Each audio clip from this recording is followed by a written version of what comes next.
Welcome, and thank you for joining us. My name is Gerald Neuman, and I'm the director of the Human Rights Program here at Harvard Law School.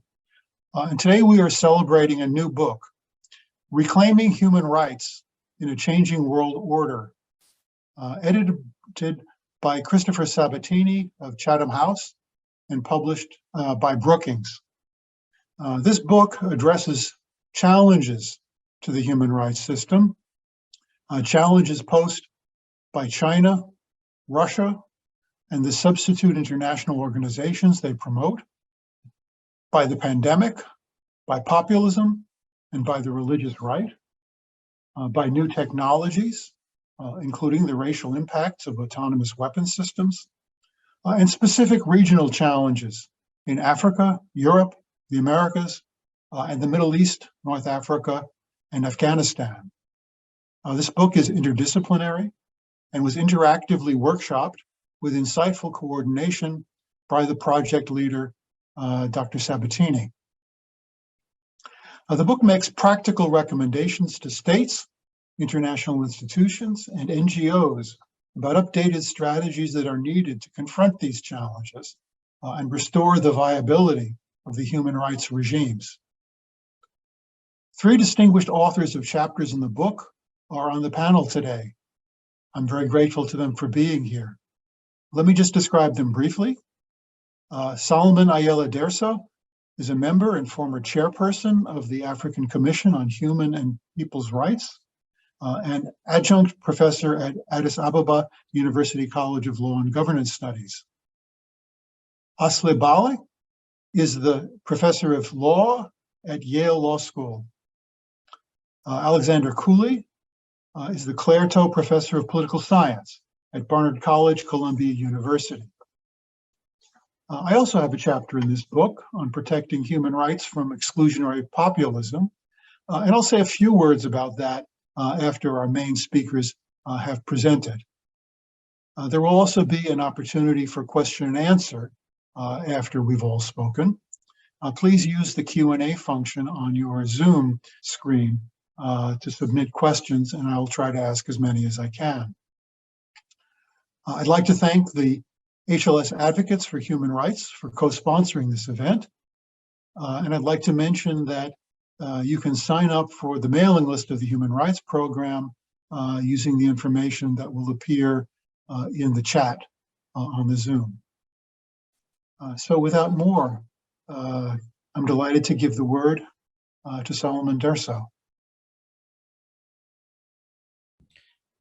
Thank you very much, Professor Neuman, for your kind invitation for me to join this panel for the launching of this very timely book that tries to raise fundamental questions about human rights in a time of a world that is between orders. I would be briefly speaking about my contribution to the book. My contribution understandably focused on the African human rights system, of which I am a member, and the methodology or the approach that I have used in approaching the multiple challenges facing human rights in the current state of the world is basically to suggest that in order to understand the impact of the major global changes in the world relating to, in particular, the shift in power relations of the world with the attendant impact that it has on the level of stability and consensus that exists among members of the international community, which is critical for creating the conditions for pursuing the promotion and protection of human rights. And of course, other developments, including the rise of populism, as the chapter by Professor Neuman addresses, and of course, major global developments relating to climate change, the deepening of poverty and inequality between nations and within nations. All of these, and for the purpose of the chapter that I wrote, I said perhaps it's worth to approach the impact of these issues on human rights in Africa from three perspectives. So we need to take account of three variables. The first variable is the need to bear in mind the existing, what may be considered to be largely endogenous human rights issues. We need to take those endogenous human rights issues as one variable in our analysis of how these global trends affect human and people's rights on the continent. The second variable has to do with the kind of human rights issues that these global developments give rise to on the African continent themselves. That is, the second variable that we need to have a look at. The third variable has to do with the interface, or how these global developments interface with African issues, and thereby affecting human and people's rights on the continent. So these are the three ways in which we need to look at the impact of these global developments on the African continent. I think just for a broader audience, in order to give context about the African human rights system, I needed to provide a very brief overview in the book chapter, making reference to the founding treaty of the African human rights system, that is the African Charter on Human and People's Rights, which established the African Commission on Human and People's Rights, and also inspired the development of a plethora of various human rights instruments and the establishment of other human rights institutions on the continent, such as the African Court on Human and People's Rights and the Committee on the Rights and Welfare of the Child, the three of which constitute the institutions making up the African human rights system. And in terms of, I think, the first variable, what I have highlighted are three or so important areas of concern. The first one has to do with what is described here on the continent as the democratic regression that the continent is experiencing. Of course, the regression of democracy or the democratization process is not unique to Africa as a phenomena. For other parts of the world, the word, an era of democratic deficit has been used, for example. But here on the African continent, it's worth mentioning that the demand for a democratic system of the government has over the years been increasing and continues to increase. The wider African public has increasingly been embracing and calling for and demanding, indeed organizing and mobilizing for a more democratic systems of government. For example, one of the leading surveys on the continent, Afrobarometer, recently reported that more than 71% of people surveyed on the continent support a democratic system of government.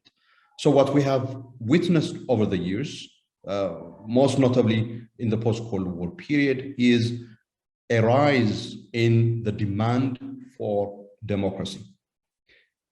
Unfortunately, in recent years, we have experienced the opposite as far as the supply side of the equation is concerned. So we have witnessed a decline in the supply side.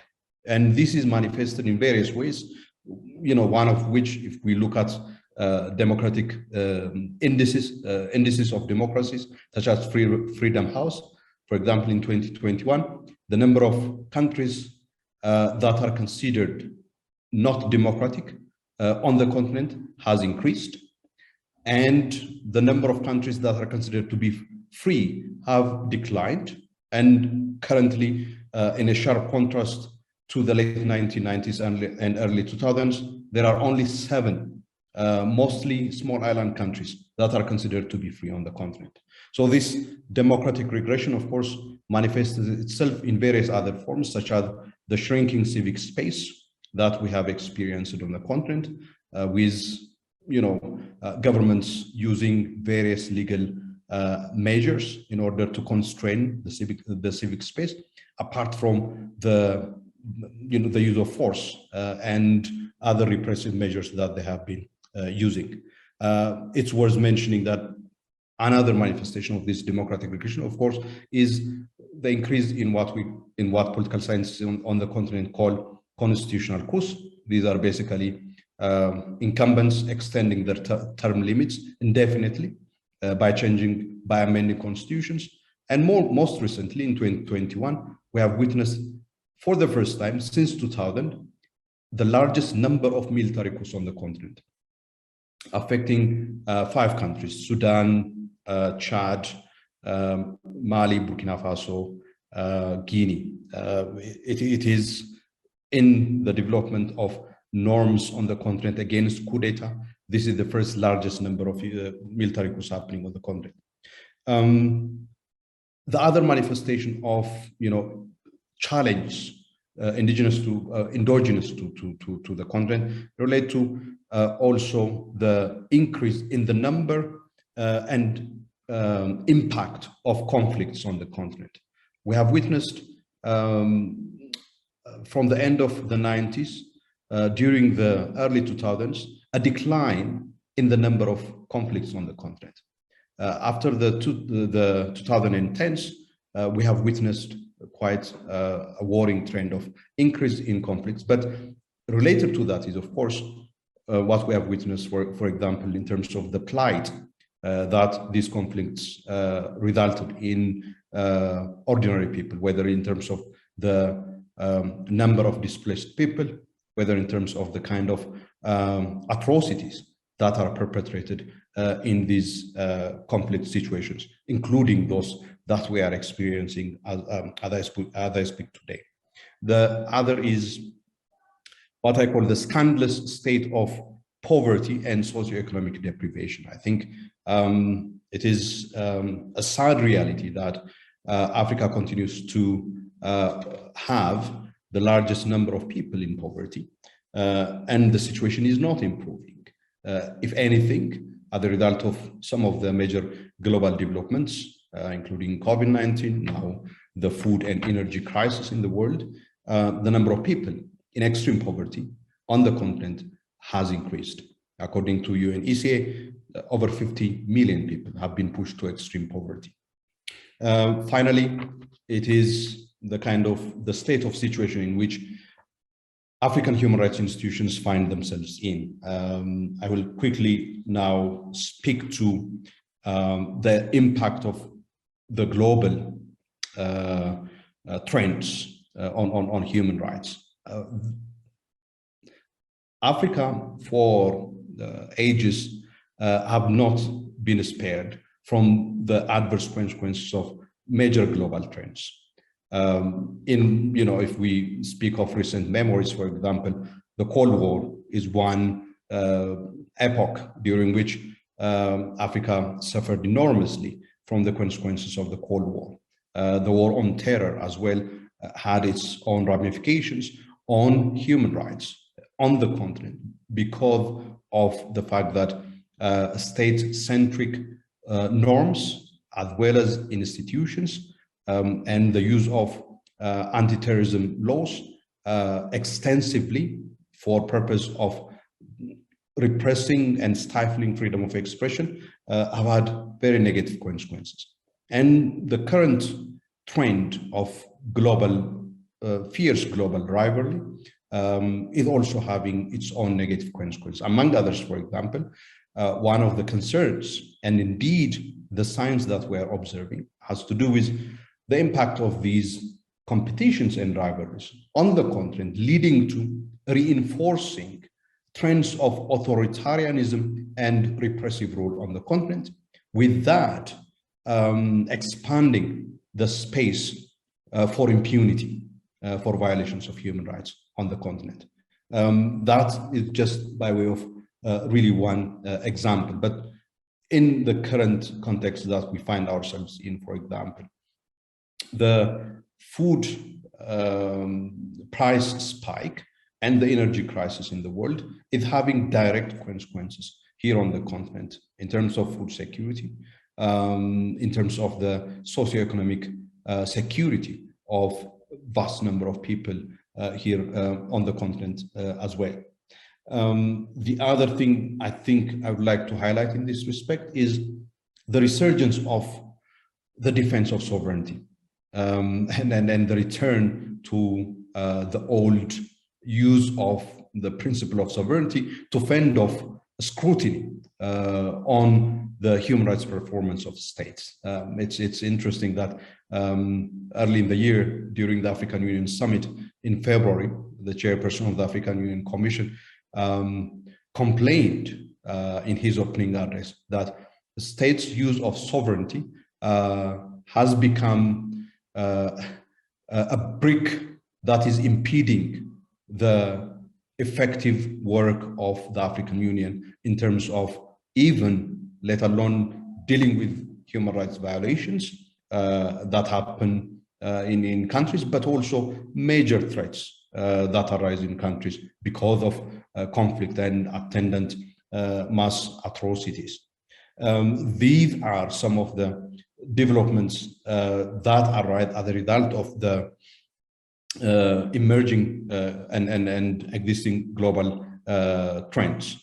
Of course, when the legitimacy of human rights is challenged in the world, that would definitely give credence to those who doubt the importance of human rights and puts the work of human rights actors, makes the work of human rights actors much more difficult in this time.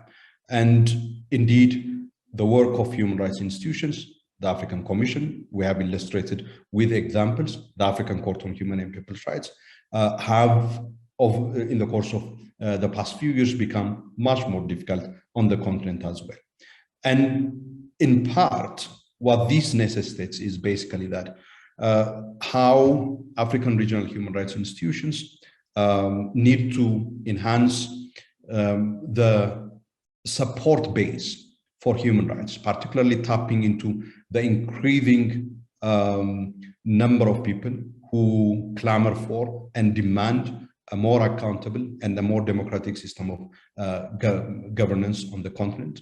And indeed, also by working together with various constituencies, both on the continent, but also internationally, whose joint initiative and action would enable in order to at least prevent the erosion of some of the gains that have been made over the years, including, for example, with respect to socioeconomic rights, but also, of course, civil and political rights. I think it's worth mentioning in this respect that the challenge, not just for here in Africa, but also the world over, is how to ensure that human rights are felt in the lived experiences and lives of ordinary men and women in the world. Let me stop here and perhaps we'll address other issues during the Q&A. Thank you very much, Professor Neuman, and good to be with you all, distinguished members of the panel. Thank you for that very sobering diagnosis. Can I turn next to Professor Bâli? Thank you so much, Professor Neuman, also Abadir Ibrahim and Kai Muller and everyone at the Harvard Human Rights Program for inviting me to join this panel. and for the work that you put into organizing this event. And also, of course, thanks to my co-panelists. I'm so grateful to have been invited to contribute to this important volume, which overall considers whether the established human rights system can survive in a fragmented geopolitical order confronted with rising populism and a series of increasingly acute transnational challenges. Undoubtedly, the Second World War aftermath, which gave rise to the global human rights system, has witnessed many challenges, but none quite so acute, I would say, as the multiple crises that are currently engulfing the international order and the human rights system together with it. Autocratic and elected populist governments are actively seeking to undermine international and regional human rights frameworks and norms. New technologies are placing unprecedented power in the hands of authoritarian actors. And the transnational challenges of climate, pandemic, and the related spike in migration require forms of global coordination that the international system simply cannot provide at this time. So the central question engaged by the book is whether international and regional human rights norms and mechanisms can be reformed to meet these threats, or whether they will continue to fray in the face of geopolitical competition and domestic pressures. Against this background, against this backdrop, I was asked to contribute a chapter that focuses on the particular challenges faced by the human rights regime in the Middle East, North Africa, and Afghanistan. This is a region that, in contrast to the African system that we just heard about, has no regional human rights framework other than in the few countries that are covered by the African human rights system that Professor Dersso just described. So North African countries fall under some North African countries fall under the African system, but that is a very limited degree of coverage for the MENA as a whole in Afghanistan. And there's also notoriously limited penetration of international human rights norms and mechanisms as a whole in the region. So human rights is not well represented institutionally to begin with in the MENA region when understood to encompass Afghanistan. And so you might think that the challenges that I just described a moment ago that the volume addresses are that much more acute here, particularly in a time of rising geopolitical competition. Counterintuitively, in my chapter, I conclude that actually geopolitical fragmentation might have some benefits for this region for reasons that I'm going to unpack in the remaining few minutes of my presentation. But this is only taking into account how incredibly dim the prospects of human rights have been during the era of the rise of the international human rights framework for the MENA region. So in my own chapter, I began by assessing what has happened in the region in the post-Cold War period, and more pointedly in the post-September 11th period. This is a region that in the post-Cold War period was the place where a new international order was inaugurated with the war, the Gulf War, the first Gulf War, the Iraq-Kuwait War, followed by the international intervention in Iraq. And so whereas the rest of the world found themselves liberated from a period of bipolar paralysis and enjoying a flourishing of human rights, the 1990s were a period of turbulence for the Middle East and witnessed very little by way of gains in human rights in that decade, which was in any case brought to a close by the September 11th attacks, which themselves were in a way a double tragedy, both the consequences of the attacks directly in the United States and elsewhere, and the terrible devastation and war that the aftermath of the attacks visited on the region. That era, I would argue, ended in the last couple of years as a consequence essentially of the failure and losses in the wars in Iraq and Afghanistan, and the arrival of COVID-19, which marked a shift to a new sort of era internationally, one that I would describe as post 9/11. But before we turn to that period, the period that has been inaugurated since, I would say, the end of the kind of 2 decades of this that were defined largely by the global war on terror, I would like to turn to another set of indigenous developments within the Middle East here tied to the Arab uprisings. So to say the post 9/11 era and the global war on terror represented a dramatic setback to human rights in the Middle East, North Africa, and Afghanistan, even though these regions experienced no real flourishing of human rights in the 1990s, they nonetheless experienced a dramatic decline in human rights after 2001. However, the Arab uprisings tell a slightly different story.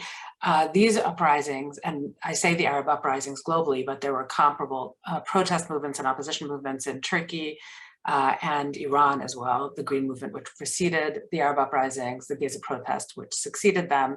So in this region, apart from Afghanistan, you had a series of internally driven uprisings that were, I think, the expression of the end of an earlier order, the post-colonial sort of stability of the authoritarian contracts that had long defined the region. In fact, the sort of instability of that authoritarian contract, the sclerotic nature of autocratic rule in the Middle East had been apparent in the 1990s. And I would argue that the war that succeeded September 11th, so the post 9/11 period of conflict in the region, delayed the arrival of something like the Arab Uprisings, delayed the arrival of internal mobilization against authoritarianism, which we had begun to see emerging, for example, in Egypt in the late 1990s, but in the aftermath of both the post 9/11 counterterrorism framings and specifically the Iraq War, all of these indigenous opposition movements were set back and there was a delay in anti-authoritarian mobilization in the region. Nonetheless, this arose in 2011, notably across the Arab world. And it really, I think, did signal a period of significant change that marks a kind of moment of hope that I think is ongoing. So first, I would note that many in the region viewed the Arab uprisings and attendant developments in Iran and Turkey as amongst the first true human rights revolutions of our era, in that these were driven by grassroots demands for human dignity that adopted a local vernacular of human rights in trying to articulate opposition to authoritarian rule and more generally opposition to the overall post-colonial geopolitical order that had taken root in the region beginning in the 1950s and continued limping along into the 2010s. The pro-democratic and pro-human rights character of the uprisings are the source of hope. And the uprisings, while themselves in the short term were put down in a variety of ways that I'll mention in a moment, nonetheless initiated a period that is still being worked through to this day, and certainly have exposed the degree of fragility in authoritarian rule across the region that continues to be a problem for the regimes of the region. The uprisings also set in sharp relief the gap between the purported commitments of the US and the European Union to democracy and human rights for the region and the reality of their failure to support movements in countries like Egypt and Tunisia at the beginning and elsewhere in the region. So unfortunately, the pro-democratic uprisings and mobilizations against authoritarian regimes were largely denied the support of the West, except in circumstances where their targets, the regimes that were being targeted, were themselves already adversaries of the sort of pro-Western order in the Middle East. In any case, the uprisings gave way to sharp forms of counter-revolution, funded largely by the countries of the Gulf, notably the United Arab Emirates and Saudi Arabia, but also supported tacitly by Western states based on their own geopolitical considerations for the region. So in the short term, this has meant a doubling down on repression in places like Egypt and Morocco, and outright civil wars, proxy wars funded in part by the Gulf in countries like Syria, Yemen, and Libya, generating massive refugee flows and new human rights crises for the region. So while the Arab uprisings themselves were a promising development, the 10 years following the uprisings and the decade marker was the moment at which we began work on this volume, have yielded a landscape of humanitarian crisis driven by war, drought, deprivation, and growing inequality, exacerbated by ongoing Western intervention. Water scarcity and climate change have meant that a capital like Sana'a may be one of the first in the world that will simply not be able to support human population. Authoritarian surveillance tools and drone technologies proliferated across the region in the decade after the uprisings, equipping authoritarian regimes with new capacities to penetrate civil society and put down opposition. The COVID-19 pandemic exposed the inadequacy of health infrastructure and further exacerbated inequalities in economic and social rights across the region. And all of this combined to produce a massive migration crisis from both the Eastern Mediterranean out of Syria and from North Africa out of Libya into the Mediterranean and to Europe, which continues to be a significant challenge for the region and for its environs to this day. So what is the impact then of the fragmented and changing geopolitical order against this backdrop and against the description of the last 20 years of human rights crises in the region? Western withdrawal is the principal expression of geopolitical fragmentation of the moment. The pivot to Asia for the United States, the increasing concern and preoccupation with Russia and Europe has all meant that the Middle East is no longer the focal point for attention in the ways that it had been in what I previously described as the post-9/11 period. And so this does create a window of opportunity, a possibility of reimagining the region in a way that is more free of the kinds of intervention, external and intra-regional competition that have immiserated populations across the region, driven conflict, and basically limited the possibilities for human rights. But the geopolitical fragmentation is itself not without its challenges. For one, we can look at the example of Tunisia to see that it is very difficult to capitalize on opportunities for change, even when you have a successful pro-democratic uprising. In Tunisia, what we saw is following a decade of the pro-democratic uprising and the establishment of the democratic system, it was extremely difficult to reverse legacies of long authoritarian repression, human rights deficits, and massive inequality. Ultimately, you had the emergence of the now new authoritarian regime under Kais Saied in Tunisia, a takeover that is indicative of the ways in which those earlier legacies can continue to dog pro-democratic development. Nonetheless, the decade prior to Said's seizure of power were also indicative of alternative trajectories that were possible. There was not only support for democracy, but also competitive democratic elections in Tunisia and improvement in civil and political rights. The linchpin of the challenge that Tunisia was unable to overcome was the absence of support for economic and social rights in the country. And that, to my mind, tells us a great deal about the relevance of the international human rights law framework for the region, which is the long sort of neglected agenda of economic and social rights. International human rights generally has been sort of tarred reputationally in the region by its association with Western intervention and with the double standards that have been witnessed in the that I mentioned in Western and European commitments to human rights being called into question, but also their failure to address the rights of migrants and so forth. On the other hand, the uprisings themselves, as I also mentioned, were uprisings that arose in the vernacular of human rights, and notably that of economic and social rights. They were a call for human dignity that focused on things like a clean environment, adequate water supply, sustainable development as agenda items being driven by the grassroots. What this points to my mind, is the promise that human rights still affords the region, were there to be a possibility of, first of all, reparative justice, not only for the sort of depredations that attended to authoritarianism and concentrations of power and wealth in the capitals of the region in the hands of small kleptocratic cliques around authoritarian governments, but also reparations for the consequences of external intervention that have laid waste to both human capital and basic physical infrastructure across a very large swath of the greater Middle East, from Libya to Afghanistan. So then, by way of conclusion, I would say simply that external actors have long been as great a threat to human rights in the region as internal authoritarianism. And indeed, the two go hand in hand. Internal repression and authoritarian governance has long been supported externally in this region. The geopolitics of the Middle East, energy politics, intra-regional competition amongst authoritarians backed by various external actors, and a US-centered regional alignment that focused on military stability at the expense of civil society have all been obstacles to realizing the promise of international human rights. The West has long sidelined international human rights in favor of geostrategic imperatives. So as we see a pivot away from the Middle East by Western actors, perhaps there is an opportunity here to both capitalize on a new moment and also to reassess what the legacy has been of a kind of Western-backed arrangement for the greater Middle East.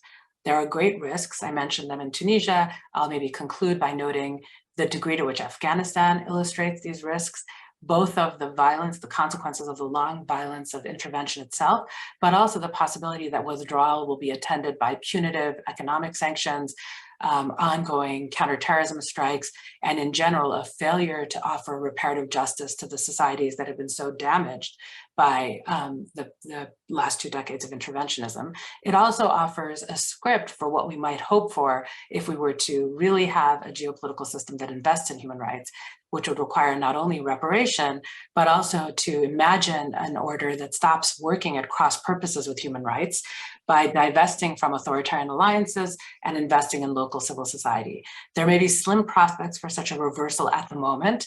We have little reason to expect international community to stand up with reparative justice or commitment to local civil society, but nonetheless, geopolitical fragmentation, the taking of the Western focus away from the Middle East, and the possibility that attention to other arenas might provide some space for local actors to regain their control over their circumstances in the MENA region is, to my mind, nonetheless an opportunity not to be wasted.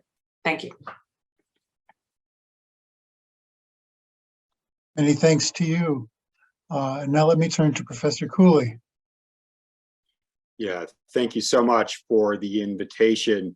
And it's a pleasure and a privilege to be on this panel. And also a big thanks to Chris Sabatini, our editor, who offered invaluable substantive advice and kept us all engaging with each other. And I think you're seeing some of the common themes all address some of the issues our previous speakers have addressed, but more in the context of Eurasia and in the context of the pushback against human rights and their geopoliticization by both Russia and China in the Eurasian space.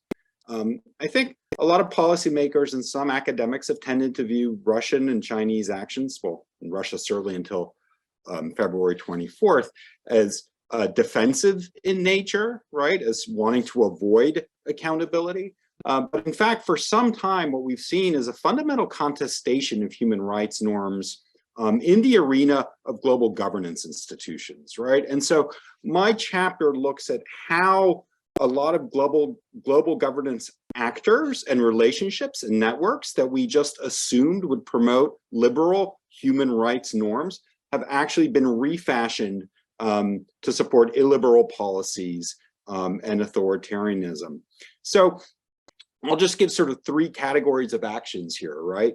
And developments. One is the establishment of new regional organizations that privilege authoritarian stability and create mechanisms for the regional support of authoritarians and their security services of one another in the name of usually promoting security or counterterrorism, right? The Shanghai Cooperation Organization, that's led by China and Russia. It features the Central Asian states, India and Pakistan, joined a few years ago. Commonwealth of Independent States, the Russian-led CSTO. And so let's kind of see a few dimensions of this, right? One is the promotion of norms that was said before, privilege sovereignty over universal rights, right? The so-called Shanghai spirit in the SCO, the adoption wholesale of the Chinese phrase of combating the three evils of separatism, terrorism, and extremism. So there's sort of new norms grafted onto these regions. Second, there is new law, right? So for instance, the SCO's anti-terrorism treaty allows states to demand the turnover to the security services of a requesting state of anyone suspected of violating the security treaty without any evidence. And also it empowers the security services of one member country to conduct investigations on another's. And just a recent example of this use and abuse was a sentencing by a court in Almaty in Kazakhstan of some protesters and from Karakalpak protesters from neighboring Uzbekistan over the summer that there will be turned over. And then a couple of other mechanisms. One is log rolling, the other one is diffusion. Log rolling is by creating common lists, in this particular case of the SCO, of these kind of undesirable threats. What we've seen is an absolute explosion over the last 15 years in the list of individuals and the list of organizations that are deemed extremist. And what tends to happen is one regime sort of lists its kind of preferred group. Sometimes they're just political dissidents or protesters, and then the entire organization recognizes them as extreme. You see a similar mechanism to GCC, right, with the listing of extremist organizations. And then diffusion. You see, in especially the Interparliamentary Assembly, wholesale parts of Russia's, for example, definitions of peaceful assembly, anti-NGO laws, as well as definitions of extremism being adopted by the smaller countries. And we know this because researchers have run anti-plagiarism software and have come up with about a 50% correspondence between Russian law and these sort of smaller states that just adopt these norms and these illiberal codes. So new regional organizations, there was an assumption that somehow, because we were basing it on Western models, regional organizations by necessity would promote human rights safeguards. But in fact, in Eurasia, it's been the opposite. They provide a forum to not only shield governments from their commitments, but to assist each other in their campaign and pursuit of threats to their regimes. A second category of actors I'm looking at is the repurposing of existing fora that once we assumed had strong human dimensions. And I'll just give, we can talk about UN Human Rights Council and its vote on Xinjiang here, but the example I like to use is looking at the OSCE and how its once quite robust human pillar dimension, the human dimension, has almost been completely phased out. There's just some human trafficking work that goes on there. And the mission of the Office of Democratic and Human Rights Initiatives, the ODIHR, has been severely curtailed, and its election monitors are no longer considered legitimate by half the countries in the OSCE, most of the Eurasian countries, who instead turn to SCO election monitors or CIS election monitors. And then the final pillar of this is the sort of shift from NGOs setting the agenda to a plethora of gongos, government-sponsored NGOs that now act as conduits into these networks at these annual meetings of these both regional organizations, international organizations. And again, the OSCE is a good arena for this. Every year at the annual human rights meeting in Warsaw, we see increasingly gongos monopolizing, taking up the agenda, getting themselves on the space and sort of watering down the actual space for the networking amongst more genuine human rights defenders. So putting all this together, what do we have? We have a lot more contestation along geopolitical lines than we did 20 years ago. The ecology of global governance as it relates to human rights is contested on all of these dimensions. It doesn't mean that there aren't still opportunities for human rights groups, or that some tactics of spotlighting abuses or naming and shaming are completely defunct. But it does mean that one common response by Eurasian government is to sort of leverage the availability of these alternative actors and say, well, you say our election was rotten, but we have all these other organizations that say it was super good. Or you say this person's a Democrat, but everyone else acknowledges them as a terrorist, right? And so this contestation, geopolitical contestation, is manipulated by these local leaders. Just a couple of recommendations that flow from this. One is that I think the kind of traditional US and EU response of pragmatic engagement with regional organizations needs to be rethought.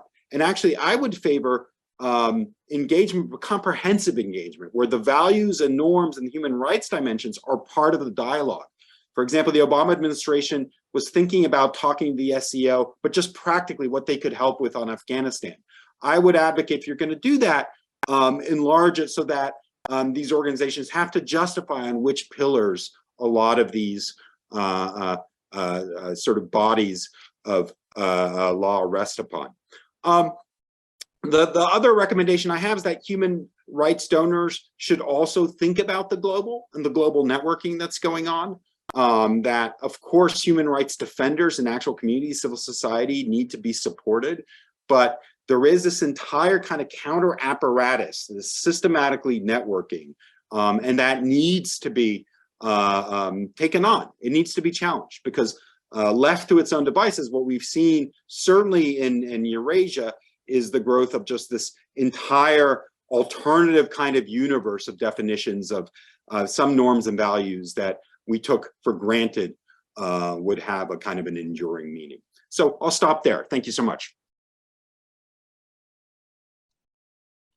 Thank you very much. I'll just say a few words about my chapter in order to leave some more time for interaction. My chapter deals with exclusionary populism and its effects on human rights and the human rights system. By exclusionary populism, I mean what political scientists call ideational populism, a form of politics that claims the support of the real people in contrast with elites and the unworthy groups in society that the elites protect. It purports to rule on behalf of the real people, rejecting any constraints on what it claims is the will of the real people. This kind of populism is diverse. It includes left-wing and right-wing versions, religious and secular versions, and the local causes of populism vary from country to country. Once in power, exclusionary populists endanger the rights of their own population, but together they are also very damaging to the human rights system. I would not claim that populists are more dangerous than autocrats, but serious problems arise when populists gain power in the democratic countries that previously played key roles in maintaining the international human rights regime. The Trump presidency did considerable damage to the international order, which it will not be easy to repair. And we know how fragile the US democratic system itself is right now. That is only one example. Given the diverse forms and causes of populism, a mix of strategies is needed, not one consistent, detailed global strategy. Democratic replacement of populist governments is possible only with viable local opposition that can appeal to local audiences. Outsiders can support local critics against being silenced by populist governments. And rights-respecting states need to defend the human rights system against the combined efforts of authoritarians and populists. States in the global north also need to do more to address the economic and social rights issues that fuel populism in some states of the global south. That's not the only reason why they need to support economic and social rights, but it's one that's particularly relevant to my chapter. The US needs to disrupt some of the populist alliances that the prior administration fostered. The United States needs to disavow Trump's recognition of Israel's annexation of the Golan Heights, which is illegal for the same reason that Russia's invasion of Ukraine is illegal. Europe needs to overcome obstruction by its populist members and stop facilitating their attacks on its values. These are some of my own conclusions. Otherwise, I invite you to look at the chapter. I invite you to look at the book. Now let me ask the panelists whether they would like to comment on anything that's been said already before I open the Q&A from the floor. Panelists?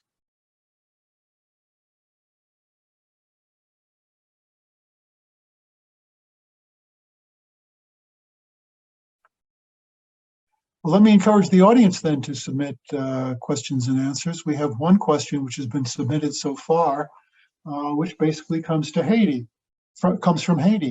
And the question is really a plea for us to share what we have, what we know, what we can recommend with regard to the respect of human rights, and above all, to better equip the community in Haiti to receive these things, the infrastructure, the individual possession of the kinds of computers that many of us in the global academy take for granted. These are things that are not available to reach the people who need to be reached, and that's the plea from Haiti. Could I maybe address that? Please. Yeah, I think that the situation in Haiti is very similar to the one I was trying to describe in parts of the Middle East, where you have long-term damage that was inflicted as a consequence of the historical experience of Haiti in the colonial period, and then in achieving its independence, and then being burdened by punitive economic terms that essentially persisted for centuries. And then the immiseration of the population, followed by a series of authoritarian regimes that receive various forms of external support and so on. So one of the things I think that maybe is a broader recommendation than just that, which addresses the Middle East, is the need for a global system for really assessing reparative justice and thinking carefully about what international obligations are owed. On the one hand, there can only be Haitian solutions for Haitian problems. And so Haitians themselves, of course, must decide the political trajectory and future of their island. On the other hand, their economic conditions are not a product uniquely of choices that were made locally in Haiti. And this has to be taken into account in considering the reasons for the kinds of deprivation that fuel social unrest in Haiti today. And so these two things have to be understood together. It's very complex then to ask what kinds of assistance are appropriate. Because when assistance is tied to a set of agendas that are themselves externally driven, that of course undermines the ability of Haitians indigenously to choose solutions for themselves. On the other hand, this doesn't in any way negate the owing of a massive debt to Haiti. And so, this requires a different kind of framework than the ones that we commonly have available. And of course, a different kind of political will than we see emanating from the countries that bear the responsibility for the immiseration of the island. And so it is a more complex circumstance. And this is why it doesn't lend itself necessarily to straightforward bullet-pointed recommendations, as my presentation also suggested for the Middle East. It's a very complex circumstance, but one in which it has to always be borne in mind that while indigenous solutions for Haiti's current challenges are necessary, this does not exculpate the international actors that are responsible for having produced the economic immiseration and social conditions that plague the island. Thank you. Another question says, to what extent does the Global South's attempts to maintain neutrality on the Russian invasion indicate a weakening of commitment to human rights? And maybe I want to rephrase that more broadly as, how should we understand the response the Global South has had to the efforts to continue enlisting it in opposing the Russian invasion of Ukraine? I'll take a stab at that, and I like your reframing of this important question. I think since the beginning of the conflict, I would say two basic answers, right? Since the beginning of the conflict, the Russians have tried to frame this not as just a conflict with the Ukraine, but a conflict over a global order, right? An international ordering and a pushback against the West and its kind of aggressive expansion. And so the Russian invocation of anti-imperialism, Western hypocrisy, and double standards does find resonance in the Global South. The second aspect of this is that because of how dramatic the events of February 24th were, and this sort of maximalist campaign, the assault on Kiev and so forth, and as well as the justification, the denazification, demilitarization of the entire country, there was real stigma in the West associated with this operation and with all things Russian, right? So over 1,000 Western companies pulled out of Russia. Some of them made this decision after decades of being involved and weathering every kind of political risk that there is. And frankly, any kind of association in the West with Russia became toxic, right? Marine Le Pen had to recall her own campaign materials that featured a photo with her and Putin. So this kind of stigmatization of Russia is not the case in the global South. There have been plenty of destructive, abhorrent conflicts, including what happened in Iraq, including Syria, a number of these conflicts that we could point to. And so even though I think governments are certainly concerned about the instability, about the material impact on inflation and food prices and energy prices, that's the topic of the week at the UN General Assembly, there isn't the same kind of moral revulsion with Russian actions that has been the case in the Western governmental and non-governmental and private sectors. Perhaps if I may add, just by way of, I think it's important to point out that the invasion by Russia of Ukraine is something that, you know, here, for example, in the part of the world where I am, something that both ordinary people, but also generally governments do not agree with. I think that's a very important point to take note of.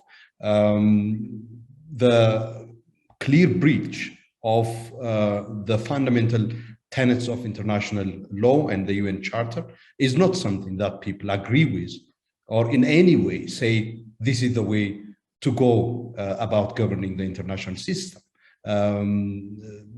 Yes, you know, there are countries who abstained. I think it's important to make a distinction between the repulsion and even the complete disagreement that people have with the aggression by Russia against Ukraine. From now, you know, what consequence will you attach to this aggression by Russia? I think on that one, that is where people, you know, the so-called the global South would be like, okay, we are now entering into not a question of addressing the breach of international law. Perhaps we are entering into a realm of geopolitical contestation among big powers, and that is not an arena where we have a place to play, where we would benefit in any way by being part of that contestation between global powers. I think this is where you know, part of the you know, the issue and indeed that, you know, consideration of the global South as, you know, being non-aligned. I think the final point I would like to make is that abstaining in the General Assembly votes is not in any way an expression of support for Russia. It's not also in any way an opposition to the position of Europe and Western countries. So it has to be imagined that Southern, you know, nations are also making their own calculations about their own national interest considerations as well, and therefore basically exercising a level of agency. If I could jump in very briefly, I would just want to add, and this is actually also a response to Alex's great presentation of the Eurasian scene in general and what Russia and China and others are doing. It is important to understand what global contestation means. It doesn't mean just that Russia and China are making claims. It's that globally, actually, there is enormous sort of transition in the way that many countries in the international system regard the status of what norms were once defined as universal and are increasingly seen as much more particular and parochial than that. And in part, this is because the very strategy that Alex described, the promotion of new norms, the creation of new law, log rolling, diffusion, et cetera, these are all the strategies that were witnessed for the previous 20 years in the global war on terror context I just described, being you know, adopted by the West. The production of new norms that privilege counterterrorism over universal rights, the creation of new anti-terrorism mechanisms and institutions that basically abrogated the rights of individuals or prioritized other important strategic interest, log rolling and diffusion, the creation of lists and promotion of sanctions and counterterrorism strategies against disfavored groups, and on and on. So from the perspective of the West, that was a perfectly legitimate set of moves. From the perspective now of Russia and China, they may regard the organizations and institutions and norms that they're promulgating as in their interest. But from the perspective of the global South, these are particular regions acting in ways that are particular to their circumstances and their interpretations of a global context. And choosing amongst them is a matter genuinely contested. Not simply that one side represents a sincere commitment to real norms and values and the other side cynically manipulates norms and values in ways that manage their interests, but rather that both sides are actually regarded largely as deploying norms, institutions, and mechanisms in ways that are deeply parochially self-interested, in which case it becomes more and more difficult to identify what is the universal ground. Genuinely, that is contested. Genuinely, that is now a global question and not simply a matter of liberal commitments on the one side and authoritarian on the other. Thank you. That brings us to the end of our allotted time. I'd like to thank the audience for being with us today, and deep thanks to the extraordinary panelists who we've been able to bring to you. This is only part of the rich dialogue that takes place in the book. We encourage you to explore the book as well. Be well, and thanks to you all.